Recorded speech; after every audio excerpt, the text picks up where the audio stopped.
Baik, selamat sahabat bagi kita semua. Selamat sahabat. Saat ini saya berterima kasih dan mengucapkan terima kasih kepada Bapak Pendeta Agustiono yang telah memberikan kesempatan bagi saya untuk berdiri di tempat ini dan memberikan firman Tuhan bagi saudara-saudara. Dan saya juga berterima kasih untuk seluruh jemaat yang telah hadir, yaitu jemaat sekolah sahabat cabang Zenli yang kita kenal Zenli Mission Field 01. Dan terima kasih juga atas lagu pujian yang telah dibawakan, yaitu Rahmat Bapa Bercahaya. Biarlah terang surga atau terang Tuhan Yesus Kristus selalu menyinari hati kita. Baik, sebelum kita mulai, saya ingin mengajak saudara-saudara, kita akan berdoa terlebih dahulu untuk mengundang Roh Kudus. Mari kita berdoa. Bapa Surgawi yang penuh kasih, pada jam ibadah-Mu yang indah ini Tuhan, kami memohon padamu Tuhan, berikan kepada kami Roh-Mu yang kudus Tuhan. Di sekolah sahabat cabang ini Tuhan, kami telah membicarakan bagaimana menjangkau keluar, bagaimana kami harus menginjil, bagaimana kami harus memenangkan jiwa-jiwa. Tetapi Tuhan, ada pekerjaan yang harus dilakukan di dalam gereja. Ada pekerjaan yang harus dilakukan jauh di dalam hati saudara-saudari kami Tuhan. Biarlah Tuhan, di jam ibadah ini kami boleh mengenal Engkau dan memahami pengetahuan tentang Engkau, sehingga kami boleh hidup sesuai dengan kehendak-Mu. Terima kasih Tuhan. Kami berdoa ke dalam tangan Yesus pada hidup kami. Amin. Amin. Ceritanya dimulai saat ada seorang wanita, dia menelpon agen asuransi rumahnya. Lalu dia katakan, Pak, saya ingin menaikkan biaya pertanggungan rumah saya.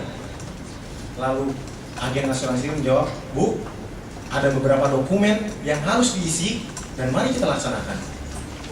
Lalu ibu ini mengatakan, Pak, saya ingin menaikkan biaya pertanggungan rumah saya sekarang Pak, ini urgent. Bu, sudah saya tadi katakan, ada dokumen yang harus diisi dan ditandatangani. Lalu ibu ini menjawab, Pak, bisakah itu ditandatangani lewat telepon? Lalu bapak ini menjawab, Bu, saya akan datang ke rumah ibu besok. Lalu ibu ini menjawab kembali, Pak, bapak tidak mengerti Pak. Saya butuh menaikkan biaya pertanggungan rumah saya sekarang. Rumah saya sedang terbakar Pak. Rumah saya sedang terbakar. Di dalam kehidupan kita, ada sesuatu yang bisa kita tunda sampai hari esok. Tetapi ada sesuatu yang jikalau kita tunda, maka kejadian buruk akan terjadi. Begitu pula dengan kedatangan Kristus yang kedua kali. Mungkin kedatangan Kristus yang kedua kali bisa ditunda, tetapi kita yang menunggu, kita harus mempersiapkan agar persiapan itu tidak boleh ditunda. Dan jikalau kita tunda, maka akan ada sesuatu yang terjadi. Saat ini, kebetulan saya dari Departemen PP, saya waktu itu kita sama-sama di Bekasi, membuka satu perkumpulan di mana kita membahas mengenai buku kemenangan akhir. Dan saat ini saya ingin membahas mengenai bagaimana peristiwa kedatangan Kristus yang kedua kali, di mana pada saat itu murid-murid Yesus dan Yesus sendiri sedang duduk di Bukit Zaitun. Kalau kita perhatikan, mungkin kalau kita buka di Matius 24 sampai 25, itu membicarakan mengenai persiapan atau tanda-tanda kedatangan Kristus dan persiapan akan kedatangan Kristus yang kedua kali. Nah, mungkin kita bisa sama-sama buka. Mungkin biasanya saya selalu membawa atau saya selalu menyajikan di dalam bentuk PowerPoint. Tapi saat ini saya ingin mengundang, dan saya percaya kalau kita membuka dan menggarisi firman Tuhan itu ada Roh Kudus yang apa? Yang selalu membisikkan kepada kita, ya kan? Mungkin kita hidup di dunia yang sudah modern, kadang-kadang kita lupa, ya kan? Atau membawa Alkitab. Dan saat ini saya ingin mengundang semua untuk membuka firman Tuhan kita. Di dalam Matius 24, kalau kita melihat satu pembicaraan di mana pada saat Kristus duduk bersama-sama muridnya, murid-muridnya bertanya, Yesus, bagaimana kesudahan dunia ini dan apa tanda-tanda kedatanganmu. Kalau kita lihat di Matius 24, Yesus membicarakan mengenai tanda akan kedatangan Yesus yang kedua kali. Di Matius 25 kita bicara mengenai apa? Persiapan akan kedatangan Kristus yang kedua kali.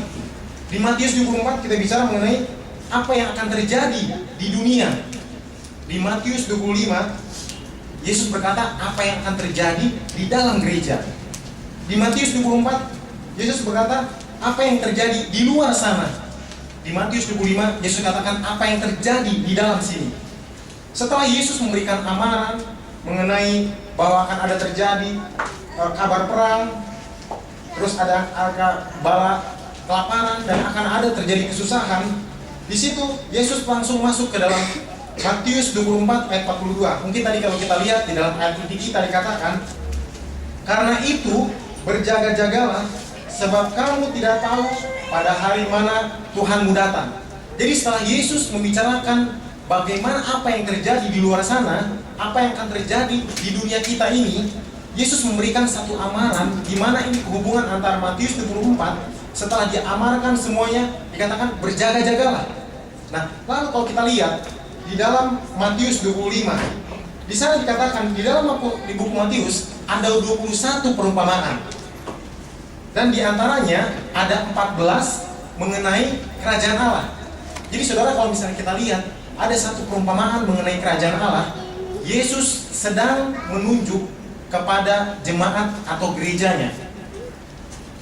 Dan kalau kita lihat juga di dalam perumpamaan pasal 25 atau permulaan di dalam Matius 24 ayat 45, di sana ada 3. Yesus membicarakan bagaimana jemaat yang hidup sesaat sebelum kedatangan Kristus yang kedua kali harus apa? Harus setia. Di sini ada 3 perumpamaan. Yang pertama, perumpamaan tentang hamba yang setia dan hamba yang jahat. Yang kedua, gadis-gadis yang bijaksana dan gadis-gadis yang bodoh. Yang ketiga, kalau kita lihat perumpamaan mengenai apa? Mengenai talenta. Ketiga perumpamaan ini merupakan kepanjangan dari apa yang telah Yesus katakan mengenai tanda-tanda kedatangan Kristus yang kedua kali. Setelah itu Yesus ajarkan bagaimana jemaat untuk apa? Bersiap. Nah, sebelum saya memasuki di dalam perumpamaan mengenai 10 anak darah, kita melihat bahwa saya ingin membacakan satu daripada kutipan Ellen G. White di dalam Review and Herald Agustus tanggal 19 tahun 1890. Dikatakan, saya selalu tertuju kepada perumpamaan 10 anak darah, 5 bijaksana dan 5 bodoh. Perumpamaan ini akan digenapi sesaat sebelum kedatangan Yesus yang kedua kali. Jadi kalau kita lihat pada saat perumpamaan ini didengungkan kembali, bahwa ini merupakan satu perumpamaan yang apa? Yang sangat penting. Di sini juga dikatakan bahwa mengapa 10? Kalau kita lihat, kenapa tidak 7? 7 melambangkan apa? Kesempurnaan. 12 melambangkan apa? Kelengkapan. 4 melambangkan apa? Universality atau keseluruhan. Kenapa 10? 10 melambangkan apa? Seseorang atau 10 orang yang membangun sinagog. Atau kalau kita lihat juga apa? 10 kerajaan Israel. Jadi angka 10 itu melambangkan apa? Melambangkan gereja. Jadi perumpamaan ini ditujukan kepada gereja Allah di zaman apa? Di zaman akhir. Kalau kita lihat, kenapa tadi dikatakan 10? Nah sekarang katakan, mengapa gadis darah? Kita lihat kalau misalnya di dalam Alkitab, lambang daripada wanita itu adalah apa? Gereja. Tadi seperti dikatakan, arti daripada Tiberias itu adalah apa? Perempuan atau pengantin perempuan. Nah, di sini dikatakan bahwa wanita atau gadis darah melambangkan gereja yang benar. Di dalam Wahyu 12 dikatakan bahwa ada gereja yang benar atau apa? Pengantin perempuan yang benar. Jadi di sini dikatakan 10 perempuan gadis darah, Yesus sedang menuju kepada siapa? Kepada umatnya yang setia dan benar. Kalau dikatakan juga di dalam Wahyu 17, wanita pelacur. Kita lihat ya, wanita pelacur. Jadi di sini dikatakan gadis darah. Perumpamaan 10 anak darah ditujukan untuk gereja yang benar, yang tidak dicemarkan oleh doktrin palsu. Jadi Yesus sedang berbicara kepada satu gereja yang benar. Mungkin saya ingin memberikan satu bukan satu ilustrasi. Dikatakan ada satu pertanyaan. Di dunia ini ada yang dikatakan kota suci. Di mana kota suci? Yerusalem ya. Kalau kita kenal Yerusalem kota suci. Di dalam Yerusalem, di dalam kota suci itu ada yang dikatakan gunung suci. Di mana gunung suci? Gunung Mount Moriah ya. Karena di situ pada saat Abraham akan apa? Menyerahkan Ishak. Jadi di dalam Yerusalem ada yang dikatakan kota suci. Di dalam kota suci ada gunung suci. Nah, di gunung suci ada Ka'bah suci. Kalau kita lihat, kalau Ka'bah suci itu ada di apa? Gunung Moriah. Nah, di dalam Ka'bah yang suci ada apa? Bilik yang apa? Bilik suci. Ada bilik suci, ada bilik apa? Bilik maha suci. Ini kita lihat ini sangat menarik. Di dalam bilik yang maha suci ada apa? Tabut perjanjian apa? Suci. Jadi kalau kita kota suci, gunung suci, Ka'bah yang suci, di dalam Ka'bah ada bilik suci dan bilik maha suci. Nah, di dalam bilik yang maha suci ada apa? Tabut perjanjian suci. Di dalam tabut perjanjian suci ada apa? Ada 10 hukum suci. Ya kan? Jadi suci ya. Nah, di dalam 10 hukum suci ada satu perintah suci. Apa itu? Ingat dan kuduskan, maksudnya kuduskan, suci ya. Ingat dan kuduskan hari Sabat. Jadi kalau kita lihat bahwa kita sebagai gereja yang apa? Gereja yang benar. Kita sudah disucikan. Dalam arti apa? Pada saat kita datang ke gereja ini, kita sedang disucikan. Nah, pada saat Yesus berbicara mengenai gadis darah ini atau perempuan suci ini, dia sedang merefer kepada siapa? Gereja yang benar, bukan gereja yang murtad, yang bukan sudah dinajiskan oleh doktrin-doktrin palsu, tapi sudah benar-benar benar. Nah, dikatakan apa itu pelita? Kita lihat di dalam Matius 25 mengenai gadis-gadis yang bijaksana dan gadis-gadis yang bodoh. Pada waktu itu, hal kerajaan sorga seumpama 10 gadis yang mengambil pelitanya.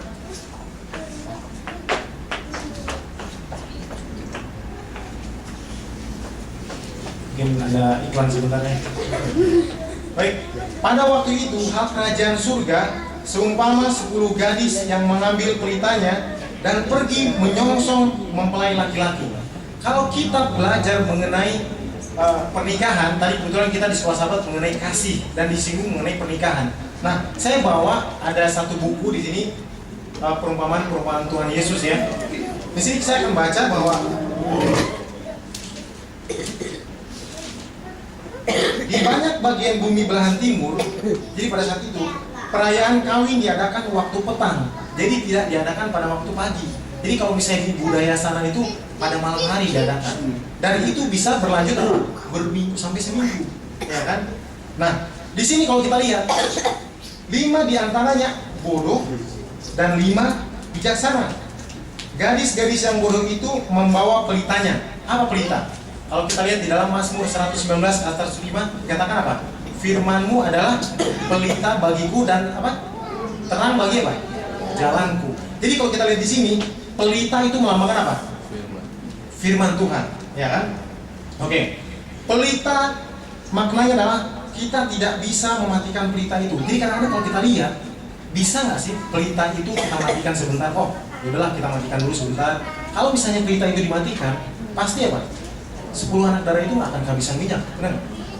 Tapi pelita itu tidak boleh dimatikan. Maknanya apa bagi kita? Mungkin kehidupan kita, kadang-kadang kita berpikir apa? Tuhan, saya mungkin selama 2 tahun ini atau setahun ke depan, saya mau matikan dulu pelita saya mau nggak aktif di gereja. Atau saya mau, Tuhan saya mau nggak aktif dulu di dalam pelayanan. Atau saya, Tuhan nanti dulu deh, saya tunggu dulu pada saat kesesakan itu datang, pada saat hukuman hari Minggu itu datang, baru saya apa? Saya datang lagi sama Tuhan. Di sini katakan bahwa pelita itu tidak boleh apa? Dimatikan. Oke. Nah, terus yang kedua, sedangkan gadis-gadis yang bijaksana itu membawa pelitanya dan juga minyak dalam buli-buli mereka. Di sini kalau kita katakan mengenai gadis-gadis yang bodoh dan gadis-gadis yang bijaksana. Coba kita selidiki lebih awal ya. Mengapa Tuhan tidak mengatakan bahwa gadis yang benar dan gadis yang apa? Tidak benar. Mengapa Tuhan tidak katakan gadis yang suci dan gadis yang apa? Tidak suci. Mengapa Tuhan tidak katakan gadis yang baik dan gadis yang tidak baik? Mengapa Tuhan juga katakan, mengapa gadis penurut dan gadis yang tidak penurut? Atau gadis yang setia dan yang tidak setia? Atau gadis beriman dan tidak beriman? Mengapa Tuhan katakan dalam perumpamaan ini gadis yang bodoh dan yang bijaksana? Nah, kalau kita lihat gadis yang bodoh atau yang bijaksana, apa yang membuat gadis bodoh ini bodoh? Dan apa yang membuat gadis yang bijaksana ini adalah bijaksana? Kita akan pelajari ya. Kalau kita lihat apakah gadis yang bodoh ini mereka tertidur, sedangkan gadis yang bijaksana ini mereka bangun. Apakah gadis yang bijaksana ini dikatakan bijaksana karena dia mempelajari firman Tuhan, karena dia mempelajari nubuatan, sehingga gadis yang bodoh ini tidak mempelajari? Kita akan lihat di sini. Ayat 5. Tetapi karena mempelai itu lama tidak datang juga, mengantuklah mereka semua lalu tertidur. Jadi kalau kita lihat, kedua-duanya apa? Tertidur. Bukan yang satu bangun, yang satu apa? Tidur. Di sini kalau kita lihat, dua-duanya tertidur. Jadi kelompok ini adalah kelompok orang-orang atau gereja yang benar, tapi mereka apa? Semuanya tertidur. Kalau kita lihat bahwa di dalam gereja kita, bahwa kita mungkin sudah apa? Sudah tercemar, dalam arti kita sudah mengikuti pengaruh dunia. Kita sudah ikut apa yang menjadi selebritas dunia. Kita sudah mengikuti apa yang menjadi tren dunia. Kita sudah ikut apa yang menjadi apa? Milik dunia. Dan itu telah mempengaruhi apa? Gereja yang benar. Dan semua tertidur kalau kita lihat di sini ya. Kita adalah umat-umat Tuhan yang seharusnya apa? Seharusnya mempunyai satu pekabaran yang harus kita bawa kemana? Keluar. Dan terkadang kalau kita lihat di sini kenyataannya bahwa umat-umat Tuhan itu apa? Tertidur.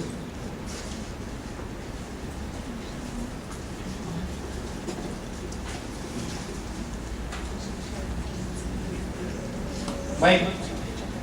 Tetapi karena mempelai itu lama tidak datang juga, mengantuklah mereka semua lalu tertidur. Jadi kita tertidur semua. Jadi Tuhan melihat bahwa ada kondisi di mana umat-umat Tuhan akan tertidur pada saat menunggu kedatangan Yesus yang kedua kali.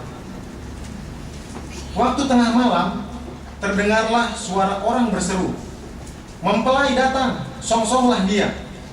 Gadis-gadis itu pun bangun, semuanya lalu membereskan pelita mereka. Gadis-gadis yang bodoh berkata kepada gadis-gadis yang bijaksana, "Berikanlah kami sedikit dari minyakmu itu, sebab pelita kami hampir padam." Kalau kita lihat, minyak melambangkan apa? Tadi pelita melambangkan apa? Firman Tuhan. 10 melambangkan apa? Gereja. Di sini ada satu yang membuat mereka berbeda, yaitu apa? Yang satu membawa minyak, perbekalan minyak, yang satu apa? Tidak membawa apa? Perbekalan minyak. Kalau kita lihat di sini, gereja ini dua-duanya, wanita yang bodoh, wanita yang bijaksana, mereka datang ke gereja juga. Setelah saya coba ulangi, baca berulang-ulang, saya selidiki, Tuhan, mungkinkah wanita bodoh itu saya sendiri? Mungkinkah wanita yang bodoh itu adalah salah satu di antara kita? Mereka datang ke gereja, mereka berbakti tiap Sabat, mereka mengadakan KPA, mereka mengadakan Rabu malam, mereka ikut aktif di dalam penginjilan. Tetapi apa yang membuat mereka apa? Mereka tidak dikenal oleh Tuhan mereka. Di sini dikatakan bahwa mereka tidak memiliki apa? Roh Kudus atau minyak. Di dalam Zakaria 4 ayat 6, nanti kita baca ya. Zakaria 4 ayat 6.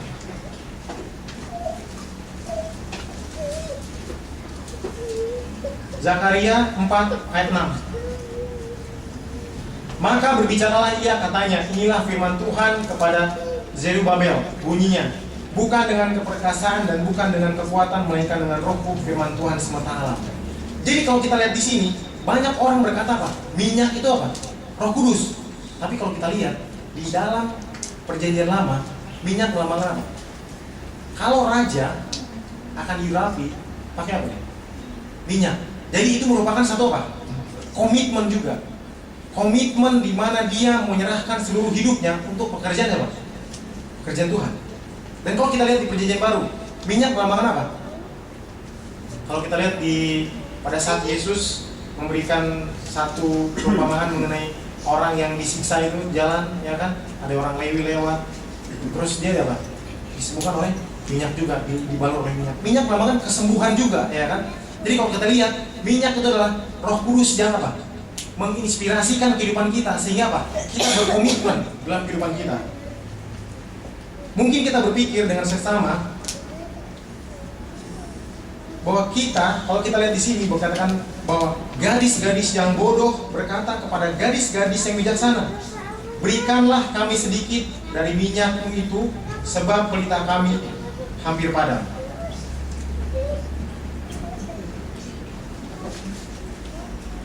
Hampir padam. Dikatakan apa? Bahwa gadis-gadis yang bodoh ini berkata, mungkin kita lihat bahwa kok gadis-gadis bijaksana ini katanya pengen Tuhan, tapi kok pelit ya? Kita berpikir mungkin seperti itu, kok pelit ya gitu ya. Dan kalau kita lihat bahwa sebetulnya apa yang membuat mereka telat? Dulunya bangun, ya kan? Pada saat mereka bangun, mereka melihat bahwa minyak mereka itu apa? Hampir habis. Nah, di sini dikatakan pada saat mau hampir habis, sebenarnya mempelai itu belum datang, cuma ada seruan mempelai datang, ya kan? Nah, pada saat dikatakan mempelai itu datang, wanita yang bodoh ini tidak memiliki apa? Minyak di dalam apa? Di dalam buli-buli mereka. Nah, saat itu gadis yang bodoh ini meminta kepada gadis yang apa? Bijaksana. Nah, mungkin kita berpikir, kok gadis ini pelit ya? Katanya bijaksana, katanya sama Tuhan, tapi kok pelit? Di sini dikatakan kalau kita lihat bahwa mungkin ya kita bisa membaca firman Tuhan. Mungkin orang lain bisa berdoa untuk Anda. Mungkin orang lain bisa mengajarkan Anda mengenai firman Tuhan. Tetapi yang dikatakan roh penurutan adalah apa? Diri pribadi. Dan keselamatan adalah apa? Urusan pribadi masing-masing. Jadi kalau kita lihat, mungkin saya nggak bisa bagi roh itu. Karena roh itu harus apa? Tertanam di dalam kehidupan kita. Keselamatan adalah urusan pribadi, dan tugas pribadi kita untuk apa? Menurutinya.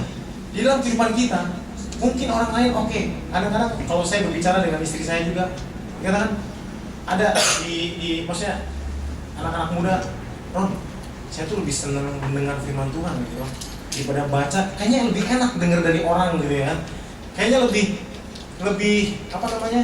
Lebih bersukacita gitu belajar dari orang. Lebih dekat mana? Contohnya, saya berbicara langsung dengan Ibu Mariana atau saya mendengar dari orang lain mengenai Ibu Mariana? Mana lebih dekat? Berbicara langsung ya. Nah, sama seperti itu juga. Kita mengenal Tuhan lebih intim atau lebih dekat bukan pada saat kita mendengar khotbah dari orang lain, bukan pada saat kita mendengar kesaksian dari orang lain, tetapi bagaimana kita mengenal Tuhan itu secara intim dan pribadi. Di sini dikatakan bahwa jangan biarkan minyak itu habis. Alkitab adalah penuntun kita untuk apa? Untuk apa? Agar kita boleh senantiasa selalu dekat padanya. Mungkin kalau kita lihat dalam kehidupan kita juga banyak hal yang mungkin dirasakan dalam kehidupan kita bahwa Tuhan, tolong saya Tuhan. Saya nggak tahu harus bagaimana. Saya selalu baca berulang-ulang lagi, saya berpikir bagaimana supaya kita sebagai umat Tuhan agar setia dan minyak itu tidak habis. Karena kalau kita lihat pada saat akhir zaman, dikatakan pada saat kedatangan Yesus yang kedua kali, masalahnya bukan doktrin yang salah, doktrin yang cemar atau bagaimana, terjadi di dalam gereja kita sendiri, di mana gereja kita semuanya ngantuk dan tertidur. Bagaimana gereja kita boleh bangun dan bagaimana kita boleh berkomitmen di dalam kehidupan kita untuk menyelesaikan pekerjaannya.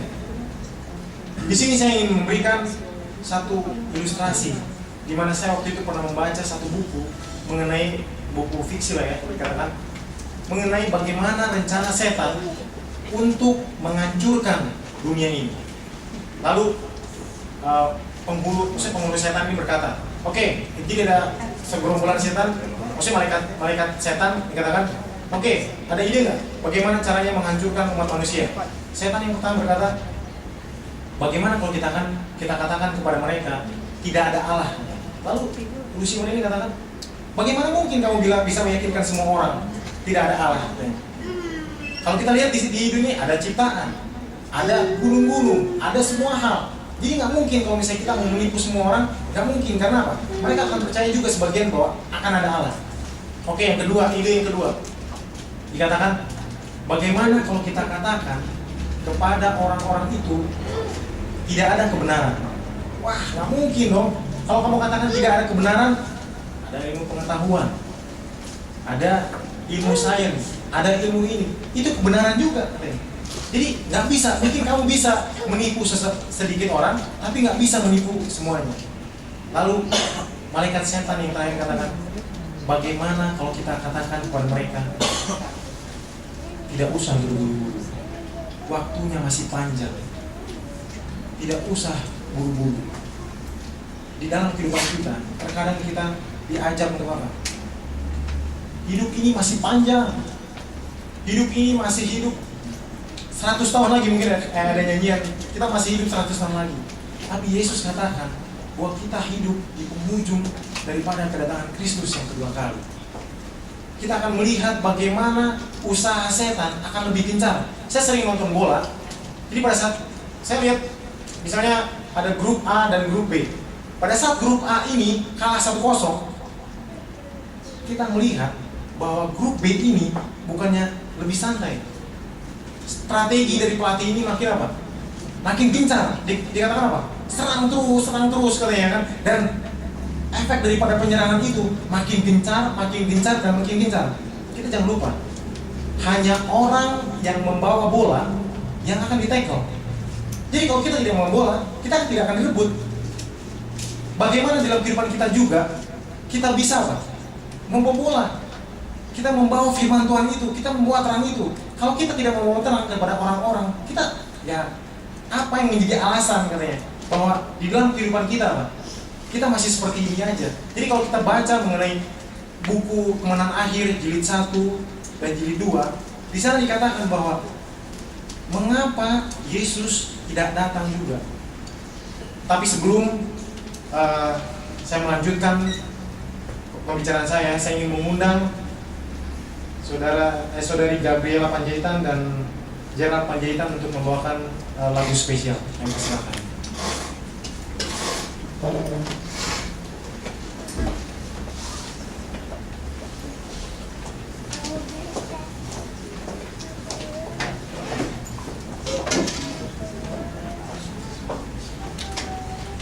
Selamat saudara-saudara sekalian. Kami adalah saudara-saudara dari Roni Liga. Istrinya Jessica adalah sepupu saya. Jadi ibunya adalah adik dari saya. Kami sangat senang hadir di jemaat di sini. Kebetulan tadi pagi Roni memberitahukan kami bahwa beliau akan berkhotbah di sini, maka kami menyusul. Karena ini tempat baru, jadi kami agak butuh waktu untuk mencari tadi, makanya agak terlambat. Lagu yang akan kami nyanyi adalah Tuhan Pasti Sanggup.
masih sanggup, percayalah, Dia tak tinggal, percayalah, Dia tak tinggal, percayalah, Dia tak tinggal, percayalah, Dia akan mengangkatmu.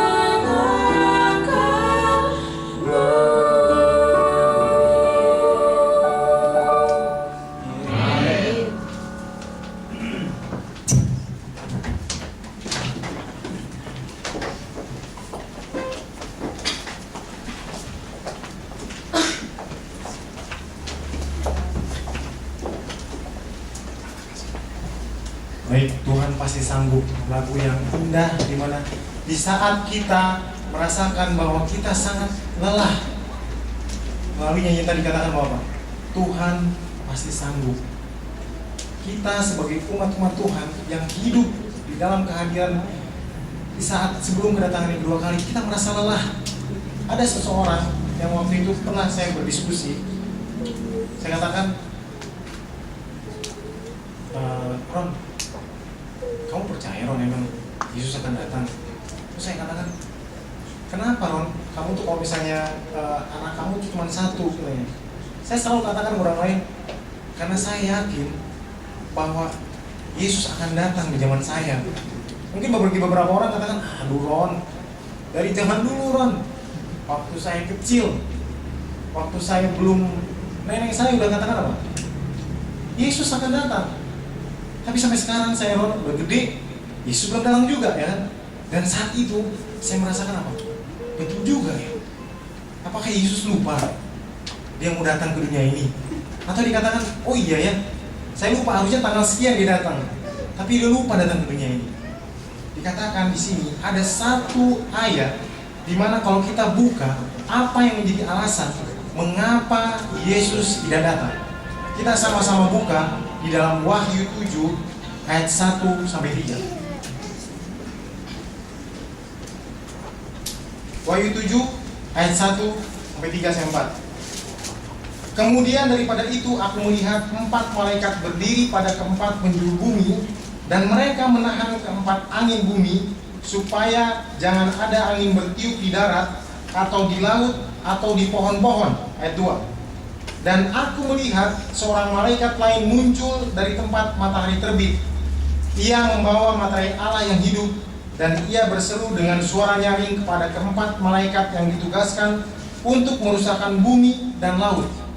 Ayat 3, katanya, janganlah merusakkan bumi atau laut atau pohon-pohon sebelum kami memateraikan hamba-hamba Allah kami pada dahi mereka. Jadi kalau kita lihat, kita bisa ditanyakan, di manakah posisi kita sekarang? Posisi kita sekarang kalau kita lihat bahwa Yesus tadinya sudah apa? Tuhan sudah memerintahkan malaikat-malaikatnya untuk menahan apa? Keempat penjuru mata angin agar dilepaskan, dan sehingga apa? Malapetaka masuk ke dalam dunia ini. Dan saat ini karena belas kasihan Tuhan Yesus, keempat penjuru mata angin itu masih ditahan. Ada satu tulisan, jadi saya baca mengenai komentar Ellen G. White mengenai Wahyu 7 ayat 1 sampai 3. Dikatakan di sini, saya melihat 4 malaikat yang mempunyai pekerjaan yang harus dilakukan di atas bumi dan sedang dalam perjalanan mereka untuk menyelesaikannya. Yesus sedang memakai jubah keimamatan. Ia memandang dengan belas kasihan kepada umat yang sisa. Ini kalau kita mau baca di dalam tulisan-tulisan permulaan mengenai pemateraian halaman 93 sampai 95. Kemudian mengangkat tangannya, Yesus mengangkat tangannya, dan dengan suara belas kasihan yang dalam berseru, darahku, darahku, darahku. Kemudian saya melihat suatu cahaya yang terang benderang datang dari Allah yang duduk di atas tahta yang putih yang besar, dan dipancarkan ke sekeliling Yesus. Sesudah itu saya melihat seorang malaikat yang ditugaskan Yesus dengan cepat terbang kepada keempat malaikat yang mempunyai pekerjaan di bumi, sambil melambai-lambaikan sesuatu di tangannya ke atas dan ke bawah. dan berseru dengan suara nyaring, "Tahan, tahan, tahan," sampai hamba-hamba Allah sudah dimateraikan pada dahinya. Saya menanyakan, maksudnya Ellen G. White menanyakan pada malaikat yang membawa saya, apa artinya yang saya dengar? Dan apa yang hendak dilakukan oleh keempat malaikat itu? Ia mengatakan bahwa Allah itulah yang menahan kuasa-kuasa, dan bahwa ia memberikan kepada malaikat-malaikatnya tanggung jawab atas perkara-perkara di atas bumi, bahwa keempat malaikat itu memiliki kuasa dari Allah untuk menahan 4 penjuru angin, dan bahwa mereka sudah hendak melepaskan keempat penjuru angin itu, tetapi sementara tangan mereka sudah hendak melepaskannya, dan keempat mata angin itu sudah hendak bertiup, maka Yesus yang penuh rahmat memandang kepada umat sisa yang belum dimateraikan. Lalu ia mengangkat tangannya kepada Bapa dan memohon kepadanya bahwa ia telah menumpahkan darahnya bagi mereka. Kemudian malaikat lain ditugaskan supaya terbang dengan cepat kepada keempat malaikat itu dan menyuruh mereka untuk menahan sampai hamba-hamba Allah selesai dimateraikan dengan materai Allah yang hidup pada dahi mereka. Jadi kalau kita lihat di sini, pada saat 1844, pada saat pergerakan William Miller dikatakan bahwa Yesus akan segera datang. Di sana ada satu komentar, jikalau mereka setia 10 tahun dari situ, Yesus akan datang. Tapi di sini katakan bahwa pada saat itu di tulisan permulaan sudah mau dilepaskan 4 penjuru mata angin itu. Tetapi di dalam sini katakan bahwa Yesus datang ke tahta Allah, dikatakan darahku Bapa, darahku, darahku. Jadi Yesus katakan, lihat darahku Tuhan, jangan lepaskan dulu, karena Yesus melihat apa? Umat-umatnya ada yang belum dimateraikan. Jadi kalau kita lihat di sini juga mengenai gadis yang bodoh. Tetapi jawab gadis-gadis yang bijaksana itu, tidak, nanti tidak cukup untuk kami dan untuk kamu. Lebih baik kamu pergi kepada penjual minyak dan beli di situ. Akan tetapi waktu mereka sedang pergi untuk membelinya, datanglah mempelai itu, dan mereka yang telah siap sedia masuk bersama-sama dengan dia ke ruang perjamuan kawin, lalu pintu ditutup. Kemudian datang juga gadis-gadis yang lain itu dan berkata, "Tuan, Tuan, bukakanlah kami pintu." Tetapi ia menjawab, "Aku berkata kepadamu, sesungguhnya aku tidak mengenal kamu. Karena itu berjaga-jagalah, sebab kamu tidak tahu akan hari maupun akan saatnya." Jadi kalau kita lihat di sini bahwa pada saat mempelai atau gadis darah ini, 5 gadis darah ini sedang membeli minyak keluar, rombongan itu sudah masuk ke dalam pesta perjamuan kawin. Pada saat mereka mau masuk, dikatakan apa? Nyala, karena saya tidak mengenal engkau. Baik saudara, kalau misalnya kita dalam kehidupan kita datang ke gereja, kita misalnya contohnya orang Advent sudah vegetarian, terus hari Sabat tidak bisa ngapa-ngapain juga ya kan, kita di gereja, banyak orang katakan, "Ron, hidup kamu tuh benar-benar tertindas banget ya, seafood nggak boleh, ini nggak boleh, ini nggak boleh ya kan." Kalau kita sebagai umat Tuhan yang tidak boleh ini itu tidak masuk ke dalam kerajaan Allah, betapa sia-sianya kita hidup. Dan ada satu ilustrasi dikatakan begini. Pada suatu hari ada seorang yang sangat sibuk dalam kehidupannya. Dia katakan di berkomitmen, mulai hari esok saya akan berjanji membaca firman Tuhan, saya akan berdoa pada Tuhan, dan saya akan rajin. Pada saat pagi-pagi dia baru bangun, tiba-tiba dia lihat jam, "Aduh, saya kesiangan nih." Akhirnya, "Ayo udahlah, nanti aja berdoanya. Saya pergi ke kantor dulu. Nanti di kantor mungkin pagi-pagi saya tutup." Kebetulan dia seorang yang punya posisi bagus di kantornya. Dia masuk ke ruangannya, nanti saya kunci, di situ saya akan berdoa. Pada saat dia pergi ke kantornya, tiba-tiba pada saat dia duduk, dia lihat ada tugas dari bosnya. "Aduh, ya udahlah, gini aja lah. Nah, lebih baik nanti siang aja saya berdoa lagi. Saya akan berdoa sama Tuhan. Lebih baik saya akan berdoa dan saya akan komitmen. Saya akan berdoa, berkomunikasi dengan Tuhan pada saat makan siang nanti. Sebelum makan siang saya berdoa dulu." Tiba-tiba pada saat mau makan siang ada telepon dari temannya. Makan siang bareng yuk." Dia mikir lagi, ya udahlah, nanti aja lah di rumah. Saya akan berdoa, berkomunikasi sama Tuhan katanya. Nanti di rumah aja. Akhirnya apa? Kehidupan sibuk itu berlalu begitu saja, dan sampai suatu titik dia meninggal. Pada saat dia meninggal, di hadapan tahta Allah Bapa, dipanggil namanya. Pada saat dipanggil nama, terus dia katakan, Tuhan, kok nama saya tidak dipanggil? Namamu siapa? Misalnya si B kan, misalnya. Atau si Bravo lah kalau kita katakan ya, si Bravo. Coba lihat Tuhan, di buku kehidupanmu pasti ada nama saya. Tuhan cek lagi, Tuhan cek, Tuhan lihat, B Bravo. Kok nggak ada nama kamu? Oh Tuhan, pasti Tuhan nggak pakai kacamata nih Tuhan, ya kan? Coba lihat Tuhan dengan teliti, pasti Tuhan itu salah. Pasti ada satu lembar yang terselip katanya. Oke, bolak-balik Tuhan buka lagi dari A sampai B. Nama lengkap kamu siapa?